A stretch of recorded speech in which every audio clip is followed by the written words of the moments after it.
কি বলছো এসব? আমার ছবি? ঘনিষ্ঠ মেলামেশার ছবি? আর্টিফিশিয়াল ইন্টেলিজেন্সের এই সময় কোনো কিছুই অসম্ভব না। যা বলছি সেটা করো। মাত্র 3 লাখ টাকা। আর আমি যখন যেখানে আসতে বলবো সেখানে তোমাকে। অসম্ভব। তোমার কিন্তু ছবি ভিডিও সব আমার কাছে আছে, ওগুলো আমি ইন্টারনেটে। না না, তুমি এসব করতে পারো না।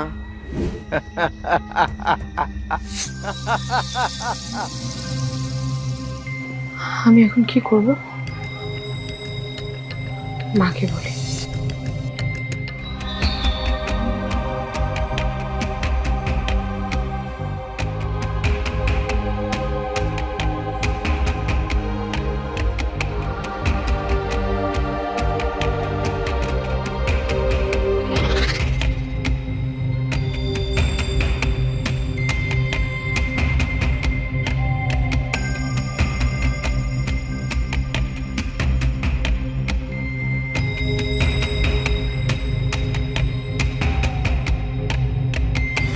দেখুন, ওদের কাছে কিন্তু অনেকে আত্মসমর্পণ করে।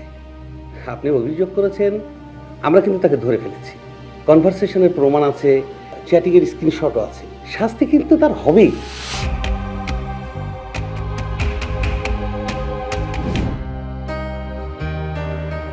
তোমাকে আমি ভালোবেসেছিলাম, তার প্রতিদান তুমি এভাবে দিলে? সীমা, চল।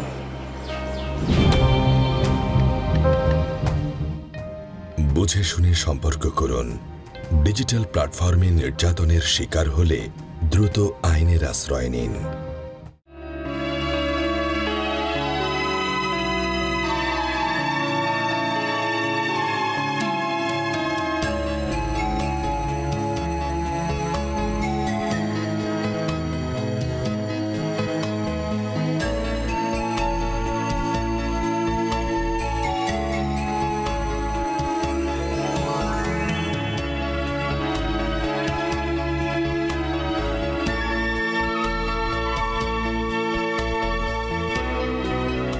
Children are like wet cement. Whatever falls on them makes an impression. একটি জাতির উন্নয়নে শিশু, কিশোর, কিশোরী এবং নারীর উন্নয়ন কতটুকু ইম্পর্টেন্ট, এই গুরুত্ব আমরা বুঝি বলেই আমাদের আজকের এই অনুষ্ঠান। উপস্থিত সুধী সবাইকে অনেক অনেক শুভেচ্ছা এবং স্বাগত জানাতে চাই শিশু, কিশোর, কিশোরী ও নারীর উন্নয়নে সচেতনতামূলক প্রচার কার্যক্রম প্রকল্পের আওতায় বিশেষ এই আলোচনা অনুষ্ঠান প্রজন্মের প্রত্যাশায়। আমি ডক্টর শ্রাবণ্য তৌহিদা। আজকে যে বিষয়টি নিয়ে আমরা কথা বলবো, শিশু, নারী এবং সবার উন্নয়নের জন্য যেটা খুবই ইম্পর্টেন্ট একটি বিষয়, সেটি হচ্ছে শিশু, কিশোর, কিশোরীর মোবাইল ফোনে আসক্তি সমস্যার সমাধানে আমাদের কি কি করণীয়। এরকম একটি ইম্পর্টেন্ট বিষয়ে আলোচনা করতে এই মুহূর্তে আমার সাথে যারা রয়েছেন, আমি পরিচয় করিয়ে দিতে চাই। আমার হাতের ডান দিক থেকে শুরু করতে চাই বিশিষ্ট উপস্থাপক এবং মিডিয়া পার্সোনালিটি ফেরদৌস বাপ্পি। এরপরেই রয়েছেন তাসলিমা আতিক, সহযোগী অধ্যাপক, নৃবিজ্ঞান বিভাগ, জগন্নাথ বিশ্ববিদ্যালয়। এবং এরপরেই রয়েছেন অধ্যাপক ডাক্তার MS কবির জুয়েল, মনোরোগ বিশেষজ্ঞ। এবং তারপরেই রয়েছেন শাবনাজ জাহিরিন, শিশু সুরক্ষা বিশেষজ্ঞ, ইউনিসেফ বাংলাদেশ। আসসালামু আলাইকুম, সবাই নিশ্চয়ই অনেক ভালো আছেন। এবং আজকের বিষয় যেটি, সেটা আসলে শুধুমাত্র আমাদের নিজেদের জন্য না, আমাদের সমাজ এবং জাতির উন্নয়নে অনেক বড় একটা ইম্প্যাক্টফুল বিষয়। সেই বিষয়ে প্রথম যে প্রশ্নটি, সেটি হচ্ছে মোবাইল ফোন আসক্তি বলতে আমরা কি বুঝি এবং এটা মানবদেহে কতটুকু প্রভাব ফেলছে। আমি সবার আগে জানতে চাই অধ্যাপক ডক্টর MS কবির জুয়েল আপনার কাছ থেকে। মোবাইল ফোন, যেটা মুঠোফোন আমরা বলে থাকি, মূল প্রবলেমটা যেটা, সেটা হচ্ছে যে এটা সবসময় মানে কেন মুঠে থাকবে, এখানেই সমস্যা হয়ে যাচ্ছে। হ্যাঁ, সার্বক্ষণিকভাবে যখন আমরা এটা ওই দেখছি এবং এটা নিয়ে ইভেন ঘুমাতে যাচ্ছি বা শয়নে স্বপ্নে সবসময় এটা থাকছে, তখন আমরা এটাকে অপ্রয়োজনীয় ব্যবহার বলছি। এবং আমরা মনে করছি যে বিশেষ করে অতি যান্ত্রিকতার যে প্রভাব, তখন এই প্রভাব থেকে আমাদের তরুণ প্রজন্ম, আমাদের শিশু কিশোররা, বিশেষ করে যেটা চাইল্ড এবং অ্যাডোলেসেন্ট গ্রুপ যেটাকে আমরা বলি, তারা এটা থেকে আসলে মুক্ত হতে পারছে না। এবং বিশেষ করে এর যে হার্মফুল যে ইনফ্লুয়েন্স, এটা ওদের উপর মারাত্মকভাবে পড়ছে এবং সেটা অনেকটা ইউনিভার্সাল বা অনেকটা সার্বজনীনভাবে হচ্ছে। বিশেষ করে একাডেমিক পারফরমেন্স খুবই ডিটোরেট করছে এবং নৈতিক অবক্ষয় হচ্ছে এবং একই সাথে দেখা যাচ্ছে যে আমাদের যে সামাজিক যে বিষয়গুলো সেগুলো অনেকাংশে যেটা আমাদের কাঙ্ক্ষিত আচরণ ওদের কাছ থেকে আমরা যেটা চাই সেটা অনেকটা দিন দিন যেন কমে যাচ্ছে, ডেটোরেট করছে। তো এই জন্য আমি মনে করি যে পুনরায় যে মুঠোফোনের বদলে যদি অন্যভাবে কোনো একটা সংজ্ঞায়িত করা যেত বোধহয় আরও ভালো হতো। হ্যাঁ, এরকম। তো বিশেষ করে এটা আসক্তিটা আমরা তখনই বলবো, সেটা খাদ্য হোক, যন্ত্র হোক, কিংবা কোনো ব্যক্তি বিশেষ হোক, কিংবা কোনো একটা সিচুয়েশন, কিংবা কোনো একটা স্থান হোক যেখানে অপ্রয়োজনীয়ভাবে বারবার সেখানে যাওয়া হচ্ছে, তার মুখোমুখি হওয়া হচ্ছে, অথবা সেই যন্ত্রটা অপ্রয়োজনীয়ভাবে বারবার ব্যবহার করা হচ্ছে অপ্রয়োজনীয়ভাবে এবং অতিরিক্ত এবং মাত্রাতিরিক্তভাবে, যার কোনো দরকার নেই। তখনই আমরা ধরে নিচ্ছি যে সে হয়তো অ্যাডিক্ট হয়ে যাচ্ছে এবং এটা অবভিয়াসলি সাইবার অ্যাডিকশানে পড়ে যাচ্ছে। থ্যাংক ইউ সো মাচ এই উত্তরের জন্য। তবে আমি যতটুকু জানি আমার জায়গা থেকে নোমোফোবিয়া বলে থাকি আমরা, no mobile phone phobia. So সেই জায়গায় আমি আবারও আলোচনায় ফিরবো। খুব সুন্দর করে আপনি বলেছেন মোবাইল ফোনের আসক্তির ব্যাপারটা, কিন্তু ওয়ার্ল্ড ওয়াইড যদি দেখি এটার একটা ডেটা কিন্তু রয়েছে। সেই ডেটার জায়গাটা আমি ফেরদৌস বাপ্পির কাছে আসতে চাই। শুধুমাত্র কি মোবাইল ফোনে এই স্ক্রিন টাইমটাকে আমরা কাউন্ট করছি, নাকি সাথে সাথে যে আদার্স ডিভাইস আছে সেগুলোও কিন্তু এটা ইনক্লুডেড?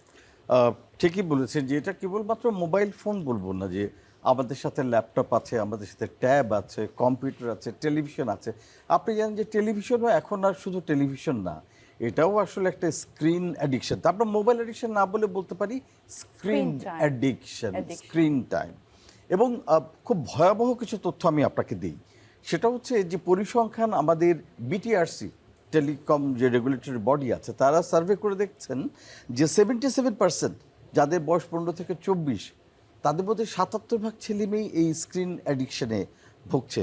এবং Centre for Policy Dialogue CPD তারা বলছেন 2022-এ তারা একটা করে দেখেছেন যে 85% যারা আরবান অ্যাডোলেসেন্ট আছেন, শহরে যে শিশু কিশোররা আছে, তারা মোবাইল আসক্ত।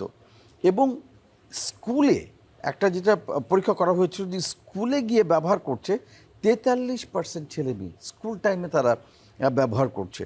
এবং আরও যেটা ভয়ঙ্কর ব্যাপার যে প্রতিদিন গড়ে আমাদের বাংলাদেশের শিশু কিশোররা 5 থেকে 7 ঘন্টা, 24 ঘন্টার মধ্যে 5 থেকে 7 ঘন্টাই তারা স্ক্রিন অ্যাডিকশানে আছে।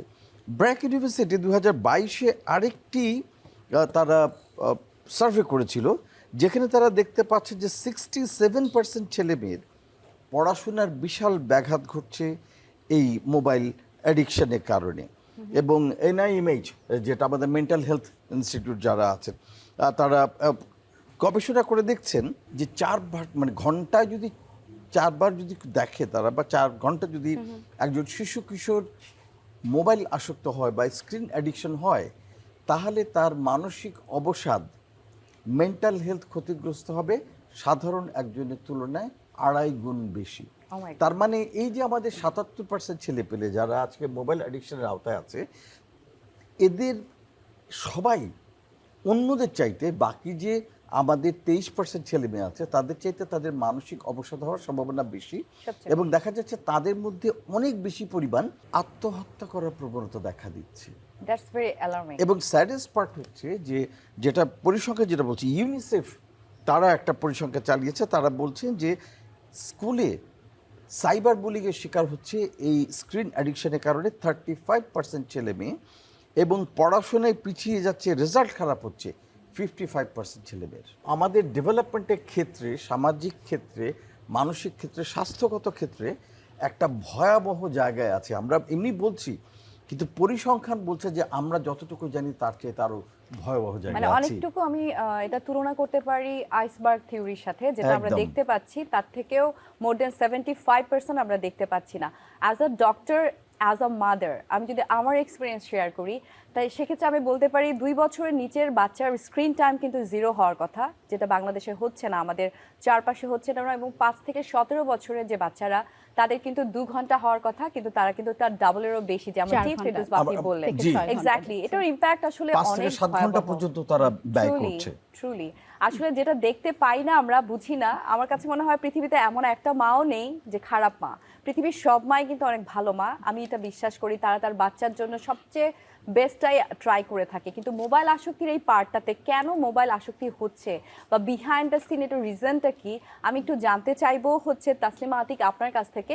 তার আগে আরেকটা জিনিস জানিয়ে দিতে চাই যে কিছুদিন আগে পৃথিবী যে স্থবির হয়ে গিয়েছিল কোভিডের কারণে, সেই সময়টায় মনে হয় এটা খুব বেশি পরিমাণে বার্স্ট আউট হয়েছে। আপনি একমত কিনা সেটা একটু জি, জানতে চাই। অবশ্যই আপনার সাথে আমি 100% একমত যে কোভিডের সময় আসলে এই মোবাইল ব্যবহারের যে প্রবণতা সেটা অনেক বেড়ে গেছে। দেখুন, আপনি একটু আগেই বলছিলেন যে আমি একজন ডক্টর, আবার আমি একজন মা। এই যে মোবাইল ব্যবহারের আসক্তির পেছনের কারণটা যখন খুঁজতে যাই, দেখবেন খুব স্বাভাবিকভাবেই আসে যে এখন পরিবারের যে স্ট্রাকচারটা, আমরা এখন অনেক বেশি নিউক্লিয়ার ফ্যামিলি, True. যে ফ্যামিলির মধ্যে বাবা মা দুজনই কাজ করছেন, ফলে সন্তানকে যে প্রপার সময়টা দেয়া, সেই সময়টা দেওয়ার জায়গা কিন্তু তৈরি হচ্ছে না। এবং এটার একটা প্রক্সি হিসেবে মোবাইলটা ব্যবহার হচ্ছে। যেই সময়টা, যে কোয়ালিটি টাইমটা আসলে আমাদের সন্তানকে দেওয়ার কথা, সেটা এখন হচ্ছে না। এবং ডাক্তার সাহেব যেটা বললেন যে এক ধরনের অ্যাডিকশন বারবার হয়, মুঠোর মধ্যে থাকে। এখন স্বাভাবিকভাবেই আমরা জানি যে এই টার্মটার কথা, ফোমো মানে fear of missing out. True. সারাক্ষণই আসলে ওই শিশু এবং কিশোরদের মধ্যে এই জিনিসটা থাকে যে আমি মোবাইল না দেখলে আমি হয়তো বা কোনো তথ্য থেকে দূরে সরে যাচ্ছি, আমি কোনো ইনফরমেশন থেকে Something দূরে সরে missing, যাচ্ছি, হ্যাঁ। কিছু একটা। এইটা কিন্তু আসলে ওয়ার্ল্ড ওয়াইড যে এই ফিয়ার অফ মিসিং আউটের কারণে তারা আরো সবচেয়ে বেশি হচ্ছে গিয়ে মোবাইলের মধ্যে থাকছে। এবং এই তাদের এবং একটা পিয়ার প্রেশারও কিন্তু থাকে, যে আপনি যেমন এখনকার কিশোর কিশোরেরা যে সকল জায়গায় অনেক বেশি থাকে, ধরেন একটা গেমিং কালচারের মধ্যে তারা প্রবেশ করেছে, Right. তারা বিভিন্ন ধরনের গেমিং এর মধ্যে থাকে, একটা ভার্চুয়াল জগতে তারা নিজেদের একটা আইডেন্টিটি তৈরি করে। এই যে একটা ফলস আইডেন্টিটি তারা তৈরি করে, তারা এটাকেই কিন্তু অনেক বেশি বাস্তব মনে করে।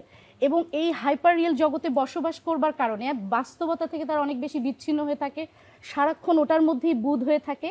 এবং এই কারণেই দেখা যায় তারা যে আসলে একটা আসক্তির ভিতরে চলে গেছে, এটা তারাও বুঝতে পারেন না। আর আমরা যে শুধু যদি আসলে পরিবারকে কিংবা অভিভাবককেও দায়ী করি, আমার মনে হয় সেটাও একটু একপেশি হয়ে যাবে এই কারণে, কারণ আমাদের সমাজ ব্যবস্থাটাও দেখতে হবে। আপনি একটু খেয়াল করে দেখেন, আমরা যারা 90-এর দশকে বড় হয়েছি, আমাদের প্রত্যেকটা স্কুলের সামনে মাঠ ছিল। True. আপনি এখন বেশিরভাগ স্কুল দেখবেন মাঠবিহীন। আবার ধরেন আমরা যখন খেলতে বের হতাম, আসরের সময়, আজানের সময় আমরা খেলতে বের হয়েছি, মাগরিবের সময় খেলাধুলা করে বাইরে থেকে আবার আমরা নিজেরাই চলে এসেছি, আমাদের মা বাবা আমাদের নিয়ে চিন্তা করেনি। কিন্তু এখনকার যে সামাজিক বাস্তবতা, একে তো পার্ক নেই, খেলার ভালো সুযোগ সুবিধা নেই, যাও আছে সেখানে যে আমি আমার সন্তানকে পাঠাবো সেই নিরাপত্তা নেই, কারণ রাষ্ট্র আমাকে সেই নিরাপত্তা দিচ্ছে না। ফলে আমি আমার সন্তানকে তাহলে ওই জায়গাটা তৈরি করতে পারছি না, ফলে ঘরেই রাখছি। এবং ঘরে কোথায় থাকছি? ঘরে তাকে হচ্ছে গিয়ে স্ক্রিন টাইমের ভিতরেই তাকে থাকতে হচ্ছে। ফলে আসলে এই জায়গাটার প্রত্যেকটা জায়গা আছে, সোসাইটির একটা দায়িত্বের জায়গা আছে, রাষ্ট্রের আছে, পরিবারের, অভিভাবকের। আমার অভিভাবকদেরও কিন্তু পুনর্নির্মাণের দরকার আছে, যে আমি এই বর্তমান জায়গায় আমি তো বললেই হবে না যে আমি তাকে আসলে টেকনোলজি থেকে দূরে সরিয়ে ফেলবো, এটা খুব স্বাভাবিক যে এটা সম্ভব না। কিন্তু এই ডিজিটাল ডিটক্সিফিকেশনটা আমি কিভাবে করব, সেটাও কিন্তু অ্যাজ এ গার্জিয়ান আমাকে নতুন করে ভাবতে হবে। Right. এই ডিটক্সিফিকেশনটার জন্য আমার যে ডিজিটাল রুটিনটা তৈরি করতে হবে, আমার কিভাবে একটা ব্যালেন্স রুটিন তৈরি করব, সেই জায়গাটাতে আসলে যতক্ষণ পর্যন্ত না আমি মনোযোগ দিতে পারবো, ততক্ষণ পর্যন্ত আমার মনে হয় না যে এই অ্যাডিকশনটা আসলে দূর করা সম্ভব। খুবই চমৎকারভাবে আপনি যে প্রসঙ্গগুলো নিয়ে এসেছেন, আমি যে আবারও বলছি, আমি একজন mother, I can correlate. So এডিকশনের জায়গাটায় আমি কিন্তু আমার বাচ্চার স্ক্রিন টাইম ফিক্স করে দিয়েছি। তার কাছে ট্যাব আছে বা যেটাই থাকুক, সেটা একটা টাইম পর্যন্ত সে অটোমেটিক্যালি সুইচ অফ হয়ে যাবে এবং সেটা সে আমার পারমিশন ছাড়া নিতে পারবে না। সো এই জায়গাটা হয়তো আমি একজন ডক্টর হিসেবে, একজন মা হিসেবে সেই সচেতনতাটার জায়গাটা আমি উতরে গিয়েছি বা আমি একটু জানতে পেরেছি, অনেকেই হয়তো বা জানে না। তো সেই জায়গাটা নিয়ে কথা বলতে চাই। আর আপনি কিশোরী বা কিশোরের যে মোবাইল ফোনের অ্যাডিকশন সেই পার্টটা বলেছেন, কিন্তু আমি যদি বলি একেবারে নিউবর্ন বেবি থেকে শুরু করে 2 বছরের নিচের একটা বাচ্চা, কেন সে মোবাইল ফোনে একটু আসক্তি হচ্ছে, কিন্তু সেখান থেকেই হচ্ছে কারণ সে খেতে চাচ্ছে না, তাকে মা বাবা মোবাইল ফোন দিয়েই কিন্তু খাওয়াচ্ছে, এতে হয়তো মা একটু নিস্তার এই পাচ্ছে, কারণে আমি যদি একটু অ্যাড করি, আপনি যেটা বললেন যে একজন শিশুর কথা, যে হয়তো বা 2 বছরের, সেই জায়গায় আসলে অভিভাবকত্বের পুনর্নির্মাণটা করতে হবে, যে আমাকে একটা টেক ফ্রি জোন আমার বাসায় তৈরি করতে হবে, যে dining table it's tech free zone, bed এটা টেক ফ্রি জোন, কোন জায়গাটায় আমি আসলে ব্যবহার করব, কোন জায়গায় করব না, আমার ওই স্ক্রিন টাইমে আমার রুটিনটা আমাকে সেট করতে হবে। তো গার্জেনরা দেখা যায়, আমার কাছে যেটা মনে হয়, যেহেতু আমি নিজেও কর্মজীবী মা, আমার ঘরেও সন্তান আছে, সো এবং আপনি যেটা বললেন যে আমরা কয়জন মা আসলে এই যে টেকনোলজিকে, যে এই যে স্ক্রিন টাইমটাকে যে ঠিক করা যায় এই অ্যাপসগুলো সম্পর্কে জানি। এক্স্যাক্টলি। এই জানা শোনাটারও কিন্তু একটা ঘাটতি আছে। আমরা বলি যে বাচ্চাকে তো আমি ম্যানেজ করতে পারছি না, কিন্তু আমি যদি অ্যাপস দিয়ে তার 1 ঘন্টা পরেই এটা অফ হয়ে যাবে সেটা তৈরি করতে পারি। আমাদের অনেক গুগল ফ্যামিলি টাইম আছে, ফরওয়ার্ড আছে, অসংখ্য 360 এতগুলো অ্যাপস আছে, কিন্তু আসলে এই অ্যাপস সম্পর্কে আমরা যারা অভিভাবক তারা কি জানি কিনা, সেই জানানোর কোনো প্রক্রিয়া কি সরকার করে কিনা কিংবা রাষ্ট্র করে কিনা, সেই জায়গাগুলোতে কিন্তু কাজ করা অসম্ভব জরুরি। সরকার আসলে এই করছে প্রসঙ্গে জন্যই আমি- আমার মনে হয় বিটিভি এত চমৎকার একটি আয়োজন নিয়ে এসেছে, এবং সেই জায়গায় অবশ্যই শাবনাজ জাহরিন আপনার কাছে জানতে চাই যে শিশু স্বাস্থ্য সুরক্ষায় সেফটি যে প্রোটোকলগুলো আছে সেগুলো আসলে কতটুকু জরুরি, একটা তো অভিভাবকদের কাছ থেকে, আর সোশ্যালি বা নেশন ওয়াইড আমরা কি করতে পারি? আমি একটু ওনার কথার সূত্র থেকে একটু শুরু করি। যে আমাদের এখানে বাবা মার কথা যেটা আমরা বললাম, যে বেশিরভাগ বাবা মাই, যেমন আমাদের যে সার্ভে একটা আছে ওখানে আমরা দেখেছি প্রায় 70% মা বাবাই জানে না যে তার সন্তানের যে মোবাইলে যাদের সাথে সে কন্ট্যাক্ট করছে, তার যে ফ্রেন্ড আছে মোবাইলের বা সোশ্যাল মিডিয়াতে বা এই ইন্টারনেট ব্যবহারের মাধ্যমে যে তার যে ফ্রেন্ড সার্কেল, তারা কে বা কারা, কোন কন্ট্যাক্টের সাথে তারা সবসময় তারা যোগাযোগ করছে সেটা তারা জানে না। আবার একই সাথে তারা শুধু কন্ট্যাক্ট না, যখন আমরা বলছি যে সে কোনো একটা অ্যাক্টিভিটি কিছু করছে, আমরা জানি যে যখন মোবাইল যখন ব্যবহার করে তখন তার মানে হচ্ছে সেখানে সে কিছু না কিছু একটা কাজ করছে, হয়তো সে কোনো ইনফরমেশন সার্চ করছে, কেউ হয়তো পড়ালেখার ব্যাপারেই সেখান থেকে সাপোর্ট নিচ্ছে, কেউ হয়তো বা যোগাযোগ করছে, কেউ হয়তো আবার অন্য যে পর্ন সাইট বা অন্য যে ধরনের যেগুলো তার জন্য অ্যাপ্রোপ্রিয়েট না সেই জায়গাগুলোতেও সে ব্রাউজ করছে। তো এই জায়গাটাতেও কিন্তু বাবা মা জানে না যে আসলে সে কি করছে। তো এই জায়গাটা আমাদের একটা বড় সমস্যা। এবং যেটা আপা বললেন যে যে অ্যাপসগুলো আছে, যে প্যারেন্টাল কিছু গাইডেন্স আমরা দিতে পারি শিশুদেরকে, সেটা হয়তো আমাদের শহর অঞ্চলে যারা শিক্ষিত বাবা মা আছেন তারা, বা যারা সচেতন, শিক্ষিত যে সবাই এখানে এই অ্যাপ সম্পর্কে জানে সেটা জানে না, বা এই ধরনের, তো সেটা আসলে সরকারকে এই ধরনের আসলে ব্যবস্থাটা নিতে হবে। আমাদের সরকার থেকেও এটা প্রচার করতে হবে যাতে শিশুদের যাতে স্ক্রিন টাইমটা একটা মনিটরিংয়ের মধ্যে থাকে এবং সেটা বাবা মার গাইডেন্সের মধ্যে যেন থাকে, সেটার একটা ব্যবস্থা যেরকম করতে হবে। একই সাথে এই যে অনলাইনে যে যখন শিশুরা থাকছে, আমরা জানি যে গ্লোবালি যদি আমরা দেখি যে প্রতি 3 জনের মধ্যে 1 জন কিন্তু এখন মোবাইল ব্যবহার করছে, বা আমি বলছি যে ইন্টারনেট ব্যবহার করছে। আমি ঠিক মোবাইল শুধু বলবো না, এই ইন্টারনেট বা ডিজিটাল জগতে সে আছে। এবং আমরা যেটা দেখি যে প্রতি সেকেন্ডে অন্তত 2 জন শিশু এই ইন্টারনেটের মাধ্যমে বিভিন্নভাবে অ্যাবিউজের শিকার হচ্ছে বা এক্সপ্লয়টেশনের শিকার হচ্ছে। তো এই জায়গাটা আমাদের খুব একটা বড় অ্যালার্মিং জায়গায়, যেটা আসলে একটা সাইলেন্ট প্যান্ডেমিকের মতন কিন্তু এটা বাড়ছে। আমরা কোভিড একটা বড় প্যান্ডেমিক আমরা সামাল দিয়েছি, কিন্তু এটা একটা আরেকটা প্যান্ডেমিকের মতন খুবই সাইলেন্টলি এটা বৃদ্ধি পাচ্ছে, যেটা একটা অ্যালার্মিং জায়গায় গেছে। যে আমাদের এখনই এইটা সম্পর্কে যদি আমরা পদক্ষেপ না নেই, তাহলে মানে আমাদের শিশুদেরকে, বিশেষ করে শিশু, কিশোর, কিশোরী, এই যে পুরো গ্রুপটা যারা আমাদের ভবিষ্যৎ, তাদেরকে কিন্তু আমরা তাহলে একটা সঠিক দিক নির্দেশনা দিতে পারবো না।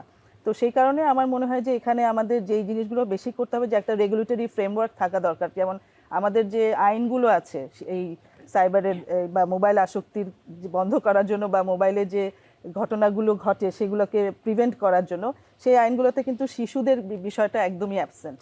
সেখানে কোনোভাবেই শিশুরা এটাতে আসক্তি হলে সেখানে কিভাবে তাদেরকে সেই সাপোর্টটা দিবে, আইন তাকে কিভাবে প্রোটেক্ট করবে, সেই ব্যাপারে কিছু নাই। আমাদের যে অন্য যে সাপোর্ট, যেমন রিপোর্টিং, যে কোনো কিছু একটা অ্যাবিউজ বা কোনো কিছু হলে আমি কোথায় রিপোর্ট করব, সেটা যেমন শিশুরাও অনেক সময় জানে না, বাবা মারাও জানেন না। তো এই জায়গাগুলোতে আমাদের অনেক আসলে কাজ করতে হবে, 1 নাম্বার। আর 2 নাম্বার হচ্ছে যে আমাদের মা বাবাদেরকে আসলে অনেক বেশি, যেটা আমি বলবো ডিজিটাল এডুকেশন, এটা শুধু যে শিশুদের জন্য তা না, যে অনলাইনে আমি কিভাবে সেফ থাকতে পারি, এই বিষয়টা আমাদের শিশুদেরকে যেমন জানাতে হবে, যে যারা ইন্টারনেট ব্যবহার করছে প্রথমেই এই বেসিক জিনিসটা জানতে হবে, যে আমি কিভাবে নিজেকে অনলাইনে সেফ রাখতে পারি, কার সাথে আমি কন্ট্যাক্ট করব, কার সাথে করব না, কোন কন্টেন্টে আমি যাব, কোন কন্টেন্টে আমি দেখব না, এবং আমার অনলাইনে বিহেভিয়ারটা কি হবে, আমার কন্ডাক্টটা কীরকম হবে। এই জায়গাগুলোতে আমাদের মনে হয় প্রথমেই একটু বেসিক একটা এডুকেশন দরকার। সেটা আমি বলবো যে যেমন শিশুদের দরকার, সেই সাথে অভিভাবক এবং যারা কেয়ার গিভার তাদের প্রত্যেকেরই এই জায়গাটা দরকার। খুবই চমৎকারভাবে আপনি বলেছেন কেয়ার গিভারের পার্টটা একজন আসলে ওয়ার্কিং মাদারের কিছু করার থাকে না, কিন্তু এই জায়গায় অনেক বেশি সচেতন হওয়া উচিত বলে আমি মনে করি। এবং নিউ প্যান্ডেমিক আপনি যেটা বলেছেন আমার মনে হয় যথার্থ বর্তমান সময়ের জন্য। আমি আবারও এবার চলে যেতে চাই অধ্যাপক ডক্টর MS কবির জুয়েল আপনার কাছে, কারণ আপনি শুরুতেই বলছিলেন যে আমাদের এটা কতটা ইম্প্যাক্ট হতে পারে মানবদেহে, মানসিক স্বাস্থ্যে, শুরুতেই বলেছেন, কিন্তু তারপরেও আমি একটু জানতে চাই যে সেটা উত্তরণের উপায় কি। একজন ডক্টর হিসেবে আপনি আপনার পার্টটা বলতে যদি পারেন এবং খুবই স্পেসিফিক পয়েন্ট আউট করতে পারেন, আমার মনে হয় মা বাবার জন্য সেটা খুব সুবিধা হবে। আমরা বারবার বলেছি যে ব্লেন্ডিং পদ্ধতিতে স্কুলগুলো খুলে বন্ধ করে দেওয়া হোক এবং ইনফ্রাস্ট্রাকচার আবার তৈরি করা হোক আশেপাশে, কারণ আমরা বুঝতে পেরেছি যে এটা অনেক দিন থাকবে এবং তাই হয়েছে। ইউনিসেফ পরে ভর্তিতে যেটা আমাদেরকে জানালো 56 উইকস, মানে ওয়ার্ল্ডের আফ্রিকান কোনো কান্ট্রিও এত দিন স্কুল বন্ধ রাখে নাই। That was blunder. হ্যাঁ, এবং ওই সময়েই আমি মনে করি that pandemic invites this cyber pandemic in Bangladesh. এবং আমি তৎকালীন সময়ের, যেহেতু at that time the Bangladesh was ruled by the fascism, এবং ওই সময়ের যারা ছিলেন নীতি নির্ধারক, definitely they should be accountable for it. Definitely this question should be thrown to them. হ্যাঁ, যে এটা কিভাবে হলো যে একটা পুরো জেনারেশন যারা একেবারে উঠতি বয়সী, যারা কিছুই জানে না, তাদেরকে আমরা একবারে পাইকারি হারে আমরা এই যান্ত্রিক একটা মানে জিনিস দিচ্ছি যেটার কুফল সম্বন্ধে তারা একেবারে ওয়াকিবহাল না, এবং এটার যে অপকারিতা এই ব্যাপারে তাদের কোনো ধারণাই ছিল না। এবং আপনার চিন্তা করে দেখুন যে সেই মুহূর্তে even the farmers they were pressurized by the their children, অর্থাৎ রুরাল এরিয়াতে পর্যন্ত। And that farmers have sold the paddy and the cattle and just purchased a mobile. কারণ কি বলছে যে পড়ালেখা হচ্ছে না, দাও স্কুলে যেতে পারছি না। That was the scenario. তো এই যে একটা ব্যাপার যে এইখানে কিন্তু ভুলটা হয়ে গেছে ওখানে, হ্যাঁ, দাদেন পিরিয়ড, দাদেন রেজিম, হ্যাঁ, ওই সময়ই কিন্তু already we invited this pandemic of the cyber pandemic. তো এখন ওই সময় আমরা বারবার সচেতন করার চেষ্টা করেছি। আমরা বলেছি যে ইভেন ক্যালকাটা, হ্যাঁ, ওখানেও কিন্তু ব্লেন্ডিং পদ্ধতিতে কিন্তু স্কুলগুলো বন্ধ করেছে এবং মেনওয়েল অনেক ইনফ্রাস্ট্রাকচার তৈরি করে ফেলেছে, যেগুলো নর্ডিক কান্ট্রিতে করেছে, ইউরোপিয়ান কান্ট্রিতে করেছে। হ্যাঁ, আমাদের এখানে আমরা টেম্পোরারি বেসিসে করতে পারতাম, দিয়ে এটা প্রিভেন্ট করতে পারতাম। তো যেহেতু আমরা সবসময় পিছিয়ে থাকি, অর্থাৎ আমরা তো সাধারণ ডিজিজের ক্ষেত্রেও কিন্তু আমরা খালি কিওর চিন্তা করি, আমরা খালি কিন্তু প্রতিকার চিন্তা করি, আমরা প্রতিরোধের চিন্তা খুব কম করি। তো যেটা এখন হয়ে গেছে, এটার আসলে এখনকার যে অবস্থাটা হয়ে গেছে, এখন এটার কুফল তো চরমভাবে আমরা অনুভব করছি। আমরা দেখছি অসমবয়সী যে তথাকথিত প্রেমগুলো, এবং এগুলো আবার ভাইরাল হচ্ছে, এগুলোর প্রভাব পড়ছে, এগুলো নিয়ে রিলস হচ্ছে, এবং সেগুলোর আমরা পছন্দ করি আর না করি আমাদেরকে ওগুলো দেখতে হচ্ছে। এবং এগুলো কিন্তু এই ধরনের আপনার ওভারনাইট চ্যাটিংয়ের কুফল। হ্যাঁ, তো আমরা এমনও পাচ্ছি যে আমাদের কাছে প্যারেন্টস এসে মানে অনেক সময় এরকম যে তারা অসহায়, মনে হচ্ছে যে তারা কী যে করবে তারা ঠিক বুঝে উঠতেই পারছে না। হ্যাঁ, ঠিক বাবার চেয়েও বেশি বয়সী, হ্যাঁ, কারো শেষ ফলেন লাবণ হিম।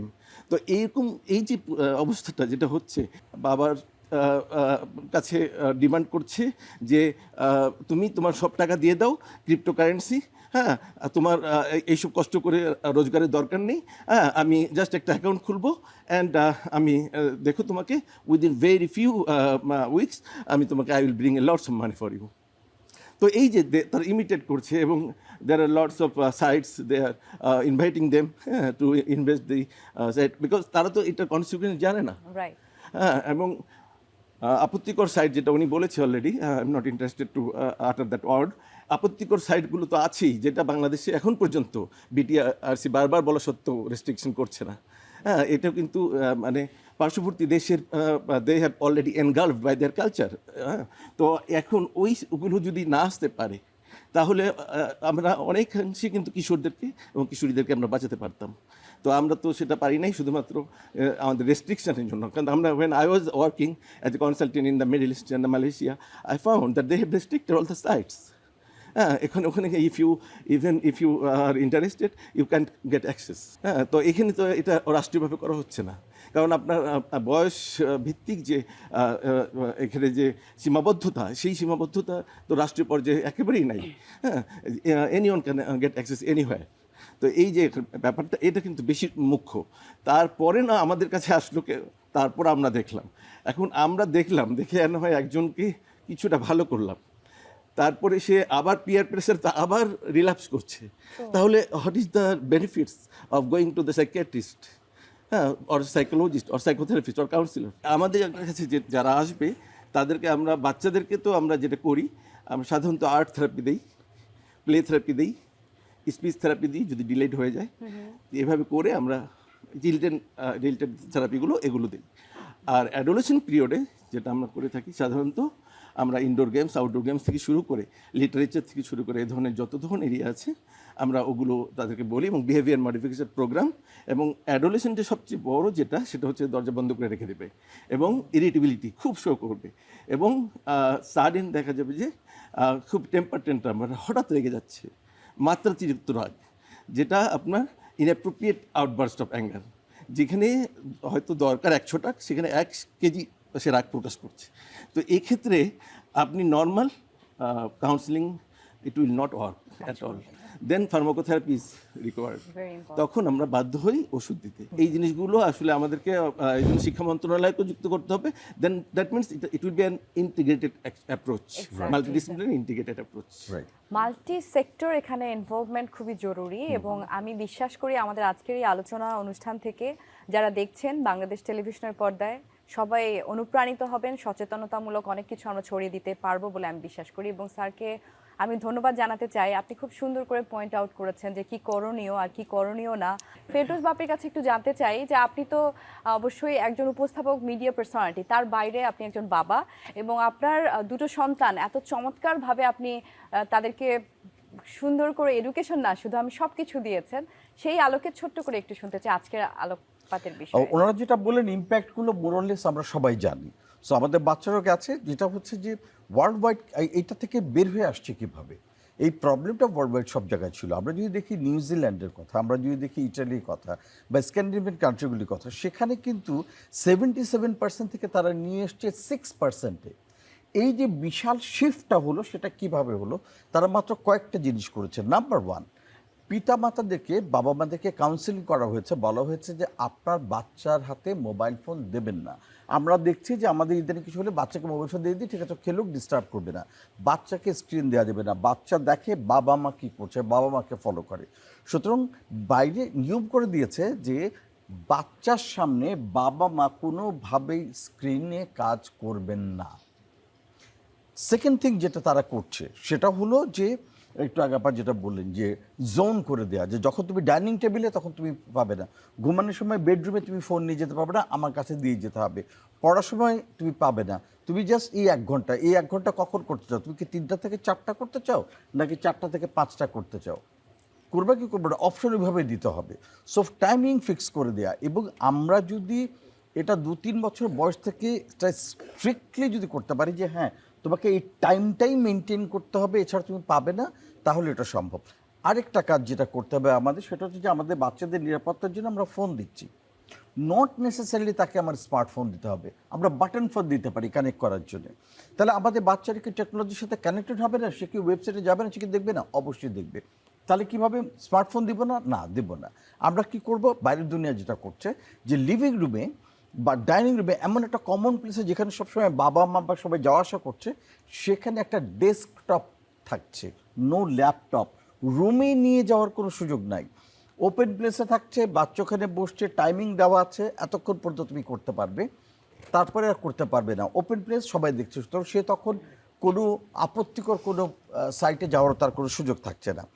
তারপরে যেটা হচ্ছে এখানে আপনারা যেটা বলেছেন যে স্ক্রিন টাইম ম্যানেজমেন্ট টুলসগুলো অ্যাপ্লাই করা, সেটা করা, বাচ্চাদেরকে সৃজনশীল কাজে, তাকে দিয়ে আর্ট করান, তাকে দিয়ে লেগো করান, তাকে সাথে করে বাইরে নিয়ে যান, গিয়ে ফুটবল খেলেন, পার্কে নিয়ে যান, মেডিটেশন করান, অর্থাৎ কোয়ালিটি টাইম। এখন দ্য টাইম হ্যাজ কাম, সেটা কেয়ার গিভার হোক, প্যারেন্ট হোক, তাকে কোয়ালিটি টাইম দিতে হবে। এবং সেটা যদি করতে পারে তাহলে একটা বড় কাজ হবে। আরেকটা ছিল কোলাবোরেটিভ অ্যাপ্রোচের কথা বলছিলেন, শিক্ষা মন্ত্রণালয়ের কথা বলছিলেন। আমাদের শিক্ষা মন্ত্রণালয়ের মাধ্যমে এবং আমাদের যারা সাইকোলজিস্ট সবার মাধ্যমে একটা কারিকুলাম গড়ে তুলতে হবে যেখানে সোশ্যাল ওয়েলবিং, যেটা ইউনিসেফ এখন করছে, ওয়েলবিং ক্লাস নিতে হবে প্রতিদিন, একদম ক্লাস 1 থেকে। কেন আমরা মোবাইল দেখবো না, মোবাইল কেন অল্প সময় দেখবো, কেন আমরা স্ক্রিন টাইমে অ্যাডিকশন হবো না, অ্যাডিকশন হলে কি হয়, এবং সেখানে বাচ্চাদেরকে বিভিন্ন অ্যাক্টিভিটির মধ্যে দিয়ে ব্যস্ত রাখা।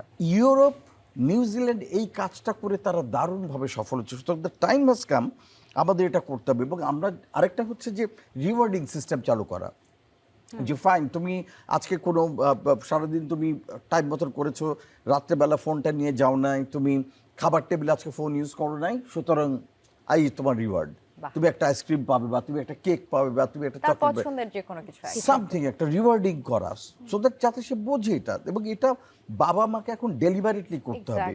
আমরা অনেক বেশি দেরি করে ফেলছি, আমরা বুঝতে পারছি না, কিন্তু বিশাল বড় ক্ষতি যাওয়ার আগেই এই জিনিসগুলি কোলাবোরেটিভলি যদি আমরা করতে পারি তাহলে একটা বিশাল বড় কাজ হবে। এবং স্কুলগুলিতে এখন অবশ্যই কাউন্সেলর থাকতে হবে প্রতিটি স্কুলে, সরকারি হোক বেসরকারি হোক, এখন শুধু ইংলিশ মিডিয়ামে আছে। প্লাস প্রতি সপ্তাহে 2 ঘন্টার একটা স্পেশাল ক্লাস হওয়া উচিত প্রতিটা ক্লাসে, from class 1 two university level পর্যন্ত, যে এই সোশ্যাল মিডিয়া নিয়ে প্লাস স্ক্রিন অ্যাডিকশন নিয়ে কিভাবে আমরা এটা থেকে বেরিয়ে আসতে পারি, প্রতারণার ফাঁদ থেকে কিভাবে নিজেদেরকে রক্ষা করতে পারি, social wellbeing, this is must. এবং শিক্ষা মন্ত্রণালয়, স্বাস্থ্য মন্ত্রণালয়, সেই সাথে আমাদের সহযোগী প্রতিষ্ঠান যারা আছেন, আমাদের তথ্য মন্ত্রণালয় আছেন, মা ও শিশু কিশোর বিভিন্ন প্রজেক্ট আছে, তারা আছেন, ইউনিসেফ আছেন, আমাদের অ্যানথ্রোপোলজিস্ট আছেন, তাদের সবার কোলাবোরেটিভলি এই কার্যক্রমগুলি এখন জরুরি ভিত্তিতে চালু করতে হবে। নাহলে প্যান্ডেমিকে যেমন আমাদের লাখ লাখ লোক মানুষ মারা গেছে, আমাদের অসংখ্য আগামী প্রজন্মের ছেলেরা জড় বুদ্ধিহীন হয়ে তারা বেড়ে উঠবে, ডিপ্রেসড, এবং কোনো কিছুতে কনসেন্ট্রেট করতে পারবে না, অস্থির হয়ে যাবে, যেটা উনি বলছিলেন, অনেক বেশি রাগ করবে, তার অনেক বেশি অ্যাঙ্গার ইস্যু থাকবে, সে কিছুতেই কনসেন্ট্রেট করতে পারে না। আমরাই তো এখন রিলস দেখতে গিয়ে কোনো বইয়ের 1 পাতা বেশি পড়তে পারি না, এটা আমাদেরকে অস্থির করে দিচ্ছে। আমরা ম্যাচিউরড লোকই হ্যান্ডেল করতে পারছি না, থিঙ্ক অ্যাবাউট কিডস। সো এই মুহূর্তে এই কাজগুলো করা এবং এই যে ডিজিটাল ডিটক্সটা করা, তাকে নিয়ে মেডিটেশনের কাজটা করা, তাকে নিয়ে বাইরে যাওয়া, অ্যাক্টিভিটিস, টাইকন্ডো শেখানো, জিমে নিয়ে যাওয়া, জুডো, কারাতে, এগুলোতে তাকে ইনভলভ করা। ফিজিক্যাল অ্যাক্টিভিটি ছাড়া আমাদের বাচ্চাদের, আগামী প্রজন্মকে বাঁচানোর কোনো উপায় নেই। দারুণ বলেছেন, কারণ আমি আসলে সব কিছুই বুঝতে পারছি। আমার মনে হচ্ছে আমি চোখের সামনে মুভির মতো একটার পর একটা সব কিছু চলে আসছে। এটা মনে হয় আজকে যারা এই অনুষ্ঠানটা দেখছে প্রত্যেক মা বাবা বুঝতে পারবে এবং আমাদের কথাগুলো টু দ্য পয়েন্ট হচ্ছে। আপনাকে অসংখ্য ধন্যবাদ। মা বাবাদের যে এখন কত বড় রোল, শ্রাবণ্য, এটা এখন বলার বাইরে। আমরা বুঝতে পারছি না মা বাবা হিসাবে, আমরা লিটারেট না। এবং আমাদেরকে লিটারেট করার জন্য, আমাদেরকে জানানোর জন্য, বোঝানোর জন্য বাংলাদেশ টেলিভিশন উদ্যোগ নিচ্ছে, তথ্য সম্প্রচার মন্ত্রণালয় উদ্যোগ নিচ্ছে, এবং এই প্রজেক্ট হচ্ছে শিশু কিশোর নারী উন্নয়ন বিষয়ক সচেতনমূলক প্রসার হচ্ছে, ইউনিসেফ সাথে আছে। তো এই সবার সম্মিলিতভাবে যদি আমরা এখনই স্ট্রংলি এটা নিয়ে আগাই, তাহলেই বোধহয় আমরা আমাদের দেশকে এই প্যান্ডামিক থেকে রক্ষা করতে পারবো। দারুণ বলেছেন। আমাদের আসলে একটা জিনিস মাথায় রাখা দরকার, যে যখন আমরা শিশু কিশোর বলছি, কিশোর কিশোরী মানেই কিন্তু আসলে সে একটা ট্রানজিশন পিরিয়ডের মধ্যে যায়। ফলে এই জিনিসটা আমরা যদি সবকিছু রুলস রেগুলেশন দিয়ে তৈরি করতে চাই তাহলে সেটা হিতে বিপরীত হবে। আমাকে অবশ্যই বুঝতে হবে যে সে যেহেতু এই ট্রানজিশন সময় যাচ্ছে, যাই আমি করব না কেন সেটাকে আমাকে স্টেপ বাই স্টেপ করতে হবে। এবং সেই জিনিসটা, যেমন আমি যদি স্ক্রিন টাইমটাও কমাতে হয়, এখন 6 ঘন্টা দেখছে, ডেটা বলছে 6 ঘন্টা দেখছে, আমি এটাকে হুট করে 1 ঘন্টায় আনতে পারবো না। আমাকে এটা 4 ঘন্টায় আনতে হবে, 3 ঘন্টায় আনতে হবে, 2 ঘন্টায়, তারপর 1 ঘন্টায়, গ্র্যাজুয়ালি এই জিনিসটা কমতে হবে। এবং শ্রাবণ্য, আপনি যেটা একটু আগে বলছিলেন যে তারা একটা এমন জগতে বসবাস করে যে তারা তার বাস্তবতাটাকে তারা বুঝতে পারে না। তো এই জায়গাতে আমার যেটা বলবার বিষয়, যে এই মেকানিজমটা আসলে আমাদের এমনভাবে তৈরি করতে হবে যে যে শিশু কিশোর আছে তারা যে একটা ফলস আইডেন্টিটির মধ্যে বসবাস করে। এবং এটা করবার কারণও কি, ধরেন একজন প্রান্তিক শিশু, সে বাস্তব জীবনে প্রান্তিক, কিন্তু মোবাইল জগতে যখন সে আছে, সে যখন মোবাইল গেমিং কালচারে আছে, ধরেন সে পাবজি গেমস খেলছে কিংবা সে ফ্রি ফায়ার গেমস খেলছে, সেখানে সে হিরো। ফলে তার এই যে আইডেন্টিটিটা, সেটাকে সে এনজয় করছে। কিংবা যে টিকটক বানাচ্ছে, যে কিশোর কিশোরী টিকটক বানাচ্ছে, সে তার ফলোয়ার, তার ভিউয়ার্স, এটা দিয়ে হচ্ছে কি সে নিজের একটা আইডেন্টিটি ক্রিয়েট করছে। false pride, false recognition. False পারসেপশনটা তৈরি হচ্ছে এবং তার যে বাস্তব জায়গায় এবং আপনারা দেখবেন পত্রপত্রিকা খুললে আমরা প্রায়শই দেখি টিকটক করে আত্মহত্যা করেছে, টিকটক করতে গিয়ে এই ঘটনাগুলো ঘটেছে, বিপদে পড়ছে। এই জায়গাগুলো তারা আসলে ধরতে পারছে না, কারণ তারা তো আসলে ওই জগতেই নাই, সবসময় তারা একটা হাইপার রিয়েল জগতে বসবাস করে এবং মনে করে ওই যে ইমেজটা তারা দেখছে সেটাই বাস্তব। ফলে এই জায়গা থেকে তাদেরকে উঠিয়ে নিয়ে আসতে হলে আসলে এই সাইবার বুলিং বলেন বা তাদের যে কোনো ধরনের সমস্যা, তারা যেভাবে এই জায়গাটাতে বুঁদ হয়ে যাচ্ছে, সেখান থেকে তাদেরকে বের করে নিয়ে আসতে হলে আমাদের অভিভাবকের কাজটা আসলে অনেক বেশি প্রায়র, এইটা অনেক বেশি গুরুত্বপূর্ণ জায়গা। এটা আসলে আমরা কোনোভাবেই ইগনোর করতে পারবো না। আবার আমরা স্কুলকে এখন যেহেতু কমিউনিকেশনের জায়গাটা চলে এসেছে, আমাদের অনেক পড়ালেখা দেওয়া হয় মোবাইলে দেখে পড়তে হচ্ছে। এবং আপনি দেখেন আমাকে আপনি জিজ্ঞেস করলে আমি অনেকগুলো কিশোর উপন্যাসের নাম বলে ফেলতে পারবো যে আমার একটা সময় কেটেছে, কিন্তু আমাদের বাচ্চারা তারা ই বুকে 1-2 পৃষ্ঠা পড়ে তারপরে চলে আসে, তাই না? তারা মাসুদ রানা পড়েনি কিংবা তারা অন্য কোনো কিশোর উপন্যাস পড়ে। বই পড়ার একটা বড় ধরনের ল্যাকিংস আছে। ফলে সৃজনশীল যে চিন্তা ভাবনা করবে সেটা তারা করতে পারছে না, তারা মনস্থির রাখতে পারছে না, তাদের যে ক্রিয়েটিভিটি, তাদের যে অ্যানালাইটিক্যাল অ্যাবিলিটি সেটা গ্রো করছে না, কারণ তারা বই থেকে দূরে সরে যাচ্ছে। সব কিছু আমি বিশ্ববিদ্যালয়ে পড়াই, আমার বেশিরভাগ শিক্ষার্থীদের অনেক অভিযোগ থাকে যে ম্যাডাম জোর করে রেফারেন্স প্রিন্ট করতে দেয়, কারণ তারা চায় মোবাইলে ম্যাডাম সফট কপি দেন, আমরা মোবাইলেই পড়বো। কিন্তু আমি তাদেরকে বই ফটোকপি করাই, তাদেরকে পড়তে দেই রেফারেন্সটা, যাতে সে আসলে এই কাগজের সাথে তার সম্পর্কটা থাকে, সে যাতে পড়তে পারে। ধীরে ধীরে তাদের মানে এই জায়গা থেকে তাদের অ্যাডিকশনটা তো সরাতে হবে এবং বাসা থেকেই আসলে এই জিনিসটা তৈরি করতে হবে।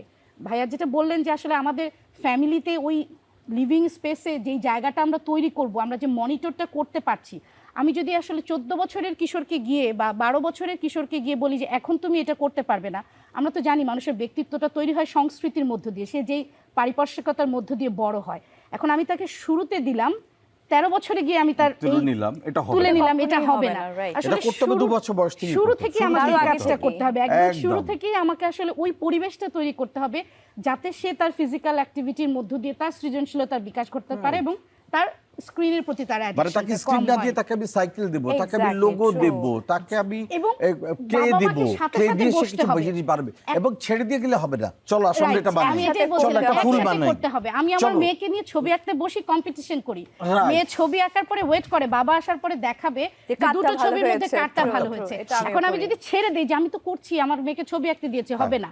ওই কোয়ালিটি টাইমটা আসলে একসাথে ওখানে গিয়ে বসে আমি দেখতেছি, তাহলে কিন্তু হবে, দুটো সাইমultaneously হতে হবে, আদারওয়াইজ কিন্তু আসলে আমরা ওখান থেকে বের হয়ে আসতে পারবো না। বলেছেন খুবই ইন্টারেক্টিভ হতে হবে। আমি একদম অনুষ্ঠানের শেষ পর্যায়ে শাবনাজ জাহরিন আপনার কাছে জানতে চাইবো যে মোটামুটি আমরা কিন্তু সবকিছুই আলোচনা করেছি, তো আমার একটা ছোট্ট পার্সোনাল এক্সপিরিয়েন্স থেকে আমি আপনার কাছে প্রশ্ন দিয়ে শেষ করব উত্তরটা নেওয়ার সাথে সাথে। আপনি যেমনটি বলছিলেন, আমি যখন আমার ছোট্ট বাচ্চাকে স্কুলে দেবো, আমি চিন্তা করছিলাম যে এমন একটা স্কুল আমাকে খুঁজে বের করতে হবে যে স্কুলটাতে স্কুল মাঠ আছে। আমি যেমন আমার শৈশব এবং কৈশোরে আমি খেলেছি, আমি দৌড়িয়েছি, পড়েছি, ব্যথা পেয়েছি, শিখেছি, তাকেও সেটা করতে হবে। হয়তো সব মা বাবার সেটা সামর্থ্য নাও থাকতে পারে, কিন্তু আমাকে একটা ওয়ে আউট বের করতে হবে যে আমি যখন সময় পাবো আমার বাচ্চাকে নিয়ে আমি ফুটবল মাঠে যাব বা খোলা একটা বাতাসে নিয়ে যাব, তাকে সেই কালচারের সাথে পরিচয় করিয়ে দেয়া। এবং আপু বলছিলেন খুব সুন্দর করে যে স্টোরি টেলিং এটা কিন্তু মাকেই শুরু করতে হয়, মা বাবাকেই শুরু করতে হয় এবং বিফোর 6 মান্থ থেকেই শুরু করতে হয়। একটা বাচ্চা সে আসলে বইয়ের প্রতি আসক্তি কখন হবে, যখন তার এই জিনিসগুলো আমরা শুরু থেকেই করতে পারবো, আমার মনে হয় পরবর্তীতে আমাদের স্ট্রাগলটা একটু কম হবে। আর স্কুল কলেজে এখন কিন্তু পড়াশোনা দেয়া হচ্ছে হোয়াটসঅ্যাপ গ্রুপে, এটাও একটা ফ্যাক্টর, এটা তো আসলে কমানোর কিছু নেই। স্কুল মিডিয়ামে হচ্ছে বাচ্চারা খেলছে রোবলক্স, মাইনক্রাফট, সেটাও হয়তো স্ক্রিন করেই তাদেরকে দেয়া হচ্ছে। এই যে মানে একটা নির্দিষ্ট টাইম টেবল ঠিক করে দেওয়াটা, এটা আমরা অনেকেই বুঝতে পারি না। মা বাবা অনেক সময় অসহায় হয়ে যায় যে আমি অনেক ব্যস্ত, কেয়ার গিভারের কাছে আমার বাচ্চা, তার দাদি নানির কাছে বাচ্চা, দাদি নানি কিন্তু খুব কথা বলে না, আবার অনেক সময় বলেও, সেই জায়গাটায় কাউন্সিলিংটা খুবই ইম্পর্টেন্ট। এবং লাস্ট অফ অল আমি আরেকটা জিনিস আপনাদের সবাইকে দেখাতে চাই যে আমার মোবাইলের পেছনে একটা লেখা রয়েছে, তো এটা আমাকে অনেকেই জিজ্ঞেস করে যে এটা কি, আমি কেন রেখেছি এই লেখাটা। তো এই লেখাটা আমার ছোট্ট বাচ্চা আমাকে চিঠি লিখেছে। আমি তাকে এই কালচারগুলোতে মানে ইনভলভ করি যে বাবা তুমি কি আমার ডোপামিন হবে, ডোপামিন কি, ওকে আমি কিন্তু বুঝিয়েছি যে ডোপামিন হচ্ছে আমাদের একটা হ্যাপি হরমোন, নিউরো ট্রান্সমিটার, যেটার কারণেই পৃথিবীর সব কিছু আমার কাছে কালারফুল লাগে, যেটার কারণে আমার মোবাইল ভালো লাগছে, যেটার কারণে আমার একটা খুব সুন্দর বই পড়তে ইচ্ছে করছে, বাইরের একটা হয়তো মুভি দেখছি, মানে এরকম করে আমি ওকে বোঝানোর চেষ্টা করি। তো মায়ের জায়গা থেকে মায়ের লার্নিং সচেতনতা খুবই ইম্পর্টেন্ট। লাস্ট অফ অল আমি অবশ্যই আপনাকে দিয়ে আজকের অনুষ্ঠানের একেবারে র্যাপ আপ করতে চাই, আলোচনা যা যা শিখেছি, এবং আপনি যদি কিছু অ্যাড অন করতে চান শাবনাজ জাহরিন, শিশু সুরক্ষা, সাইবার বুলিং সব কিছু মিলিয়ে। দুটো জিনিস আমি এখানে একটু বলতে চাই, যে একটা হচ্ছে যে আমাদের বাংলাদেশে 1098-1098 একটা চাইল্ড হেল্পলাইন আছে। তো যেখানে যদি কোনো সময় কোনো শিশুদের মানে অনলাইনে কোনো একটা বিপদে তারা পড়ে, কোনো ধরনের সেফটি কোনো ইস্যু হয়, তাহলে সেখানে তারা ফোন করে, সেখানে কাউন্সিলর আছেন, তো তারা সেই নিজেরাও কাউন্সিলিং নিতে পারবে। অনেক ক্ষেত্রে মা বাবাও যদি মনে করে যে তারা কোনো অ্যাডভাইস নিতে চাচ্ছেন, তারাও ফোন করে এখানে, এটা একদম 24 আওয়ার্স টোল ফ্রি। সো এটা যে কোনো মোবাইল থেকে অ্যাক্সেস করা যায়, ইভেন ল্যান্ডফোন থেকেও অ্যাক্সেস করা যায়। তো এখানে এই 1098 এই নাম্বারটাতে আপনারা, এটা সমাজ কল্যাণ মন্ত্রণালয়ের আওতায় এটা চলছে, এবং একই সাথে ওইখানে বিশেষ করে শিশুদের এই সুরক্ষার বিষয়গুলোকেই ওনারা ওখানে ডিল করেন। এটা হলো এক। এবং সেখানে যদি কোনো সময় এমন হয় যে পুলিশের কাছেও যেতে হতে পারে, তাহলে সেখানেও তারা সেই সাপোর্টটা দিয়ে থাকেন। তো এটা একটা বিষয় আমি বলতে চাচ্ছি এখানে। আর আরেকটা জিনিস আমি এখানে অ্যাড করতে চাই, যে যেটা ভাই অলরেডি বলেছেন, যে আমরা যখন একসাথে ফ্যামিলিতে যখন সবাই একসাথে হয়, যখন ওই যেটা আমি বলছি যে মোবাইলের আসক্তিটা কমানোর ক্ষেত্রে, যখন আমরা দেখা যাচ্ছে যে অনেক সময় সব কাজিনরা বসে আছে, কিন্তু দেখা যাচ্ছে সবাই যার যার মোবাইলে নিয়ে বসে আছে, বা মোবাইলের ওইখানে বসেই তারা কোনো একটা গেম খেলছে, কিন্তু কেউ কারোর সাথে কথা বলছে না। তো এই জায়গাগুলোতে আসলে ফ্যামিলি থেকে আসলে ওই রেস্ট্রিকশনটা আনতে হবে। আর 2 নাম্বার হচ্ছে যে আমাদের এই শিশু কিশোরীদের তাদেরকে আসলে এই মোবাইলের বা ইন্টারনেটের জগৎটাকে আরো অনেক বেশি প্র্যাকটিক্যালি তাদেরকে আসলে দেখতে হবে। কারণ আমরা এখন তাদেরকে আসলে আমরা একদম যেটা বলবো যে স্ক্রিন টাইম আমি বন্ধ করতে পারবো না, বা ইন্টারনেটের অ্যাক্সেসটাকে আমি খুব একটা কমিয়ে আনতে পারবো না। কারণ এখন আমরা ডেভেলপমেন্টের পার্সপেক্টিভ থেকে যদি দেখি, তাহলে আমাদের যত বেশি আমরা ইন্টারনেটে ব্রাউজ করে আমাদের তথ্য আনা, এটাকে কত বেশি ইন্সপায়ারিং হয় তাদের জন্য, এডুকেটিভ হয়। কারণ আমরা জানি যে ইন্টারনেটের আসলে 90% জিনিসই ভালো। গ্র্যাজুয়াল ডিসেনসাইটাইজেশন বলি, মানে এটা হচ্ছে কি ধীরে ধীরে সংবেদন রোধক, গ্র্যাজুয়াল ডিসেনসাইটাইজেশন, এটাই অ্যাপ্লাই করি আমি। আমরা ক্লিনিক্যাল টার্মটা বাংলা এরকম হতে পারে, যে অত্যন্ত ধীরে একটা সংবেদনশীল। ছোট্ট একটা জিনিস যোগ করি, আর এই ডোপামিনের প্রসঙ্গ যেহেতু তহিদা বলল, এই ডোপামিনটা তখন রিলিজ মানে হ্রাস একসাথে রিলিজ হয়। যখন আমরা গ্র্যাজুয়াল ডিসেনসাইটাইজেশন করি, তখন ডোপামিন রিলিজটা আস্তে আস্তে হয়ে একসময় বন্ধ হয়ে যায়। আমি আপনার সাথে দুটো জিনিস যোগ করতে চাই। একটা হচ্ছে যে শ্রাবণী বলছিলেন যে বাচ্চারা মাইনক্রাফট খেলছে, বিভিন্ন গেম খেলছে। আমি বলবো যে অনলাইন গেমের বদলে প্যারেন্ট হিসেবে আমাদের দায়িত্ব হচ্ছে দাবা খেলা। আমি বসবো, এই পাশে বসবো, তাতে যেটা হবে যে আমার বাচ্চার অ্যানালিটিক্যাল, দাবাটা আরো বেশি ভালো কি, তার চিন্তা করার ক্ষমতা জাগবে, তার মাইন্ডটা কাম ডাউন করবে, তার মধ্যে অ্যানালজি তৈরি হবে, যুক্তি তৈরি হবে। সুতরাং দাবা খেলাটা আমি মনে করি এই মুহূর্তে আমাদের দেশের শিশু কিশোর পর্যায়ে চালু করে দেওয়াটা ভীষণ ভীষণ জরুরি। যেটা গেল একটা দিক। আরেকটা দিক হচ্ছে যে আমাদের বাচ্চাদের যেটা বলছিলাম যে ফিজিক্যাল অ্যাক্টিভিটি দিকে দিয়ে যাওয়া, অনেক বেশি করে ইন্টার স্কুল ফুটবল খেলা, ইন্টার স্কুল ক্রিকেট খেলা, ইন্টার স্কুল ভলিবল খেলা। তাতে হয় কি, যখন একবার খেলার নেশায় চলে যায় বাচ্চারা, তখন কিন্তু সে আর এই স্ক্রিন টাইমে যাবে না। আমি তো আমার বাচ্চার সাথে বাসায় খেলি ফুটবল। এক্স্যাক্টলি। আমি বলছি যে আমাদের মাঠ নাই, কোনো কিছু নাই, কি করবো বাচ্চাকে, দাবা খেলেন। আরেকটা যেটা আমি বলতে চাচ্ছি সেটা খুব জরুরি, যে আমরা বলছি স্ক্রিন টাইম কমিয়ে দেওয়া। স্ক্রিন টাইম কমানোটা মানে তো সমাধান না, কারণ বাচ্চাকে স্ক্রিনে থাকতে হবে। কিন্তু কি করতে হবে, ভাই তুমি টিকটক দেখো না, ফেসবুকে যেও না, বরং তুমি ফ্রিল্যান্সিং শেখো, তুমি একটা ভিডিও এডিটিং শেখো, তুমি কি করে একটা ইমেজিং করতে হয় শেখো, মনিটরিংটা লাগবে, তুমি পাইথন শেখো, রাইট, একটা অটোক্যাড শেখো, তুমি একটা ল্যাঙ্গুয়েজ শেখো, তুমি ডুওলিঙ্গোতে যাও, ডুওলিঙ্গোতে গিয়ে তুমি একটা নতুন ভাষা শেখো, একটা দেশ সম্পর্কে জানো, তুমি একটা ডকুমেন্ট তৈরি করো। ওকে যখন আমি এই ক্রিয়েটিভ কাজের মধ্যে নিয়ে আসবো, তখন কিন্তু ওই স্ক্রিন টাইমটা আমার বাচ্চার ক্ষতি করবে না, হ্যাঁ। উল্টো তার নলেজকে আমাদের enhance সেই করবে। জায়গাটায় development তবে আমি yes, of course, encourage করতে এটাতে চাই কিন্তু আর কি। কাউন্সিলিংটাই আবারও চলে আসে। Counselling definitely. সবার আগে প্রয়োজন। কিন্তু এই আমি আজকের অনুষ্ঠান শেষ করে দিচ্ছি, কিন্তু অবশ্যই প্রত্যেককে অসংখ্য ধন্যবাদ জানাতে চাই। আরেকটা বিষয় আমি জাস্ট এন্ড আপ করে দিচ্ছি যে আমি দেখেছি অনেক মা বাবা বুঝতে পারছে তার সন্তানের সমস্যা, কিন্তু একজন মনোরোগ বিশেষজ্ঞের কাছে যাওয়াটা কিন্তু একটা ট্যাবু। এটা কিন্তু আমাদের সোশ্যাল একটা প্রেশার। এখন কিন্তু কমে গেছে। এটা অনেক ছিল কমে গেছে, কিন্তু তারপর যেতে চায় না। এখন কিন্তু খুব সচেতন হয়েছে, এবং সচেতন হয়েছে কি পরিমাণ সচেতন হয়েছে যে আমরা দেখলাম যে ইভেন স্লাম পিপুল তারাও বাটন মোবাইল দিচ্ছে। হ্যাঁ, I think they are much more conscious and conscious then the urban people. জি, এটা মানে যথার্থ আমি বলেছেন। এটা মানে অবাক হলাম যে তারা বেশি সময় থাকে, এবং তারা ওই পার্টি কালচারগুলোতে তো অত অভ্যস্ত না ওই অভিভাবকরা, তো তারা দেখতে পাচ্ছে, তখন তারা ওই পত্রিকা পড়ে কিংবা আমাদের কোনো কলাম পড়ে তারা তখন বুঝছে যে না এটা একটা সমাধান, তো আংশিকভাবে ওটা দিয়ে আমাদের কাছে নিয়ে আসছে এরকম। তো এই জন্য আমাদের ওই ট্যাবুটা কিছুটা কমে গেছে। হ্যাঁ, আমরা আরো বেশি করে চাই যেন এই ট্যাবুটা না আমরা চাই যে থাকে। এটা আরো কমুক। হ্যাঁ, আরো যখনই কমুক। প্রয়োজন হবে একজন মনোরোগ বিশেষজ্ঞের কাছে যেন যে কোনো প্যারেন্টস যেতে পারে এবং তাদের সাহায্যটা নিতে পারে। সো সবাইকে অসংখ্য ধন্যবাদ জানিয়ে আমি আজকের অনুষ্ঠান শেষ করতে চাই। প্রিয় দর্শক, আপনাদের কাছে ফিরে আসতে চাই যে কারণে আজকের এত চমৎকার এবং মূল্যবান একটা বিষয় আমরা আলোচনা করলাম, যে বিষয়টা সবার কাছে চলে গিয়েছে অলরেডি। তারপরেও বলতে চাই যে মোবাইল ফোনে আসক্তি একটি শিশু কিশোর কিশোরীর থাকবে, কিন্তু সেটাকে আসলে রেস্ট্রিক্ট করা, কাউন্সিলিং করা, প্যারেন্টস হিসেবে আমাদের সবার আগে দায়িত্বটা হচ্ছে নিজেদের দায়িত্বটা ঠিকমতো পালন করা। আমার মনে হয় প্রত্যেক মা বাবা তার সন্তানের জন্য সবসময় বেস্টটাই চায়, কিন্তু কোন জায়গাটায় করণীয় আর কোন জায়গাটায় করণীয় না সেটা আমরা অনেক সময় বুঝতে পারি না। আজকের এই আলোচনা অবশ্যই আপনাদের সাহায্য করেছে, এটা আমি বিশ্বাস করি, এবং এরকম ভালো কিছুর উদ্যোগ নিয়ে আবারও আপনাদের সামনে ফিরে আসতে চাইবো। আজকের মতো আমি ডক্টর শ্রাবণ তৌহিদা বিদায় নিচ্ছি। আপনারা সবাই অনেক অনেক ভালো থাকবেন, সুস্থ থাকবেন। আজকের মতো আল্লাহ হাফেজ।